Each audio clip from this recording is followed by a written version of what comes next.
Hello dear students. इससे पहले के लेक्चर में हमने मेथड ऑफ प्रिपरेशन देखा हुआ है अल्काइल हैलाइड का। ओके, अब हमें देखना है हैलोअरीन्स। ओके, हैलोअरीन्स, उसके टाइप्स किसे कहते हैं, हैलोअरीन्स, उसके टाइप्स और उसके मेथड ऑफ प्रिपरेशन। सबसे पहले बहुत इजी है, आपको अगर हेलो अल्केन जो है हाइड्रोजन डेरिवेटिव्स ऑफ अल्केन अगर इजीली समझ में आ चुका है तो हेलो अरीन्स भी, हाइड्रोजन डेरिवेटिव्स ऑफ अरीन्स भी इजीली समझ में आ जाएगा। देखिए हेलो अरीन्स या फिर हाइड्रोजन डेरिवेटिव्स ऑफ अरीन्स किसे कहते हैं।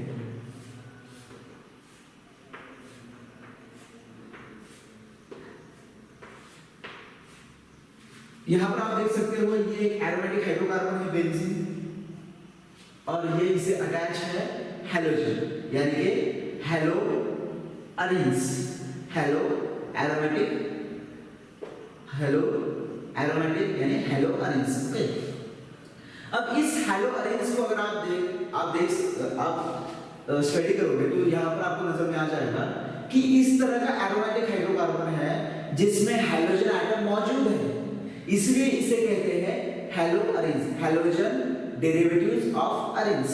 ओके, अब ये जो हेलो अरीन्स है इसके अलग अलग टाइप्स हैं, या फिर मैं आपको डेफिनेशन बता दूं। हेलो अरीन्स, द अरीन्स और the benzene in which one or more hydrogen atom is replaced by one or more halogen atom to produce a compound. Those compound is called as haloarenes or halogen derivatives of arenes. Okay, so आप यहाँ पर देख सकते हो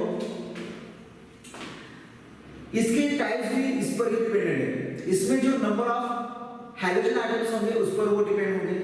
अगर आप देख सकते हो मोनो हैलोअरीन्स, मोनो हैलोअरीन्स हम किसे कहेंगे, मोनो हैलोअरीन्स हम उसे कहेंगे जिसमें सिंगल हाइड्रोजन एटम होगा, जिसमें सिंगल हाइड्रोजन एटम होगा। यहाँ पर जो हाइड्रोजन एटम है वो सिंगल हाइड्रोजन एटम मौजूद है, इसलिए इस हैलोअरीन्स को हम कहेंगे मोनो हैलोअरीन्स। और फिर हम डाई किसे कहेंगे, डाई हैलोअरीन्स, जिसमें टू हाइड्रोजन एटम्स मौजूद होंगे, जिसमें टू हाइड्रोजन एटम मौजूद होंगे।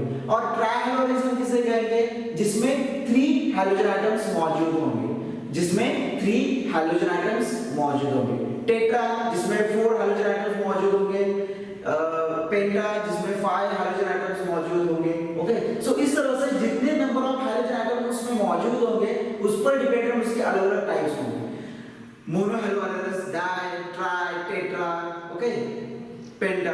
इस तरह से उनके जो टाइप्स है वो डिपेंड करते हैं उनके नंबर ऑफ हाइड्रोजन एटम्स जो कुछ उसमें एग्जिस्ट करते हैं। ओके, अब हम देखेंगे method of preparation.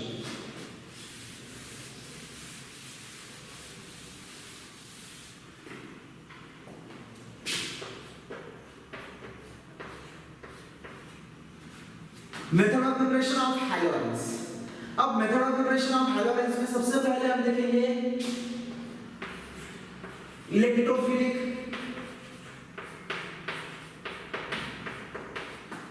Substitution,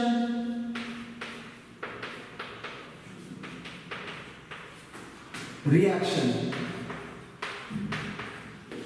electrophilic substitution reaction. यहां पर जो यूज किया गया रिएक्टेंट है वो है टोलीन।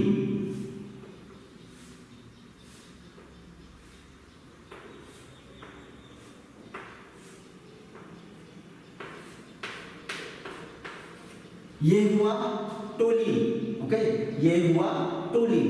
अब ये जो टोलीन है ये जब रिएक्ट होगा किसी क्लोरीन के साथ या फिर ब्रोमीन के साथ, क्लोरीनेशन होगा या फिर ब्रोमिनेशन रिएक्शन होगा। ओके, मैंने इससे पहले भी आपको अल्केन का जो हैलोजनेशन रिएक्शन था, हैलोजनेशन रिएक्शन ऑफ अल्केन, वो भी मैंने आपको एक्सप्लेन किया है, सेम उसी तरह से ये भी है, लेकिन उनमें वो जो फ्री रेडिकल मैकेनिज्म जो होता है वो यहाँ पर नहीं होता है। ओके, यहाँ पर थोड़ा अलग सा है। यहाँ पर आप क्लोरीन यूज कर लीजिए या फिर ब्रोमीन यूज कर लीजिए, जो भी यूज करोगे वही प्रोडक्ट प्रोड्यूस हो जाएगा। यहाँ पर हमने अब फिलहाल के तौर पर यहाँ पर मैंने क्लोरीन यूज कर लिया। अब ये जो रिएक्शन है ये रिएक्शन किस तरह से होगी, in presence of Fe metal in dark condition। ये मेटल ये कैटालिस्ट कर यूज किया गया है। ओके, और यहाँ पर ये जो डार्क है, डार्क यानी कि आपको पता होगा इससे पहले इन प्रीवियस डेज फोटोग्राफर्स जो थे वो उनके नेगेटिव्स जो है वो डार्क रूम में क्लियर करके उससे फोटोकॉपी निकालते थे।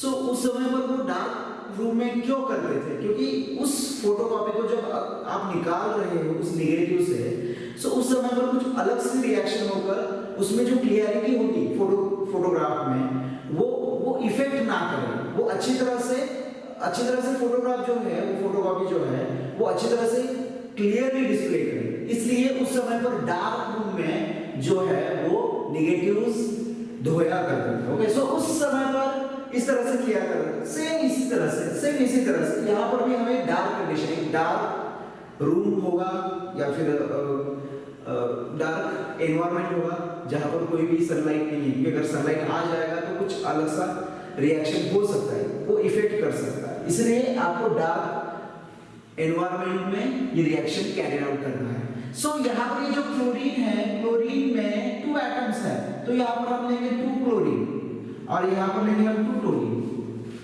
ओके, अब क्लोरीन में 4 एटम्स हो चुके हैं और यहाँ पर 2 टोलीन एटम्स, 2 टोलीन कंपाउंड है। सो यहाँ पर एक क्लोरीन यहाँ पर जाएगा और यहाँ का हाइड्रोजन यहाँ पर आएगा, यहाँ का एक क्लोरीन यहाँ पर जाएगा, यहाँ का क्लोरीन, यहाँ का हाइड्रोजन यहाँ पर आएगा। ये ऑर्थो पोजीशन है और ये पैरा पोजीशन है, आपको तो पता है 11th में आप पढ़ चुके हैं। सो यहां पर क्या होगा, इस तरह से प्रोडक्ट बन जाएंगे।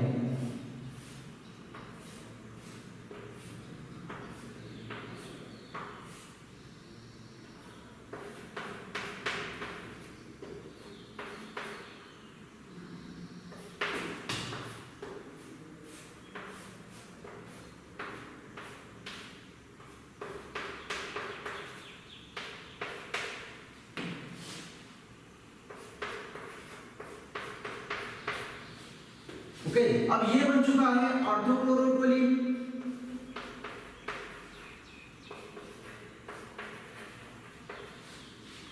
और ये बन चुका है पैराक्लोरोटोलीन।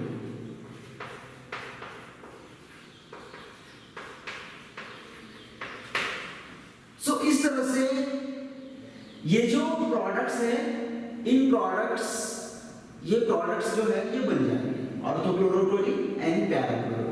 फिर से आपको बता दूं एक सिंपल तरीके से, अगर हमें यहाँ पर यही जो है इस तरह से लिखा हुआ है,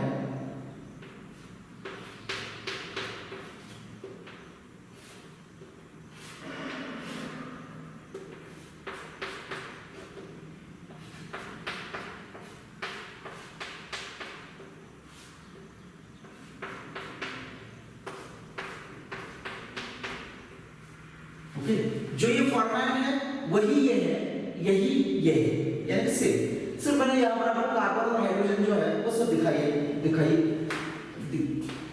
आप देख रहे हो यहाँ पर। अब यहाँ पर आप देख सकते हो क्लोरीन कितने हैं 2, यानी कि इस तरह से क्लोरीन हुआ, इस तरह से क्लोरीन हुआ, ये क्लोरीन हुआ और ये क्लोरीन हुआ। ओके ना, ट्वाइस Cl2, 2 क्लोरीन मॉलिक्यूल्स।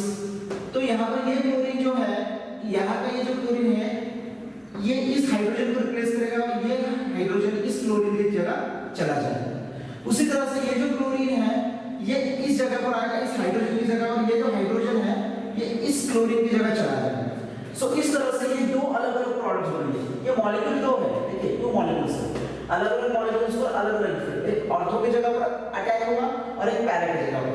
एक मॉलिक्यूल में ऑर्थो की जगह पर होगा तो ये बन जाएगा, दूसरे मॉलिक्यूल में इस पर अटैक होगा तो ये बन जाएगा।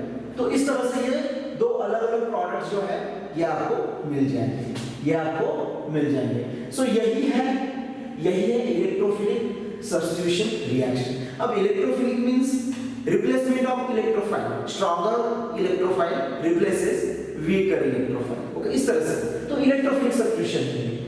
सो ये जो है ये हुआ क्लोरीनेशन और डोमिनेशन, अब हमें देखना है आयोडीनेशन। जिस तरह से हमने देखा है halogenation of that means halogenation of alkane में आयोडीनेशन रिएक्शन हमने जो देखा हुआ है, उसमें आप देख सकते हो उस रिएक्शन में रिएक्शन जो था वो रिवर्सिबल था, रिवर्स बैक हो रहा था। यानी कि ये जो रिवर्सिबल रिएक्शन है, ये जो रिवर्स बैक हो रहा है रिएक्शन, यही रिएक्शन स्टॉप करने के लिए हम स्ट्रॉन्ग ऑक्सीडाइजिंग एजेंट यूज करते थे। जिस तरह से रिड्यूसिंग एजेंट HI बन जाता था और वही रिड्यूस कर लेता था अल्काइल आयोडाइड को, उसी तरह से यहाँ पर भी जो है आयोडो बेंजीन को वो या फिर जो कुछ बना हुआ प्रोडक्ट है उसे वो रिड्यूस कर लेगा और रिवर्स बैक रिएक्शन कर देगा। तो उसकी जगह पर यानी कि उसे अगर आप प्रोड्यूस नहीं करना चाहते हो तो आपको strong oxidizing agent HNO3 nitric acid या फिर HIO3 आपको यूज करना है। फिर आपको जो आयोडीन का जो हैलोजेंस है जो आपको प्रिपेयर करना है वो आप प्रिपेयर कर लो। ओके, सो इस तरह से आयोडीनेशन रिएक्शन इज रिवर्सिबल। क्यों? क्योंकि वहां पर strong reducing agent HI is produced और जो उस रिएक्शन को रिवर्स कर देगा। सो उससे प्रिवेंट करने के लिए आपको स्ट्रॉन्ग ऑक्सीडाइजिंग एजेंट की जरूरत होगी और HIO3 या फिर HNO3 आप यूज कर लीजिए तो आपको वो मिल जाएगा प्रोडक्ट। उसी तरह से अगर यहाँ पर आप क्लोरीन की जगह पर अगर आप फ्लोरीन लेते हैं तो जब ये रिएक्ट होगा इसके साथ तो फिर से ये एक्सप्लोजिव रिएक्शन है, फिर से ये एक्सप्लोजिव रिएक्शन है, प्रोडक्ट बन ही नहीं पाएगा। और इसलिए फ्लोरिनेशन रिएक्शन जो है हैलोजेंस के मतलब ये जो फ्लोरोबेंजीन अगर आपको प्रिपेयर करना है तो जो ये रिएक्शन है वो एक्सप्लोजिव रिएक्शन है और इसलिए वो रिएक्शन नहीं लिया जाता, same as fluorination reaction of alkane. Okay, so इस तरह से chlorination, bromination, iodination and fluorination ये चारों जो रिएक्शन है वो यहाँ पर हमने कंप्लीट कर लिया है। सो जो आगे की रिएक्शन है वो हम नेक्स्ट लेक्चर में देखेंगे। Till then next lecture.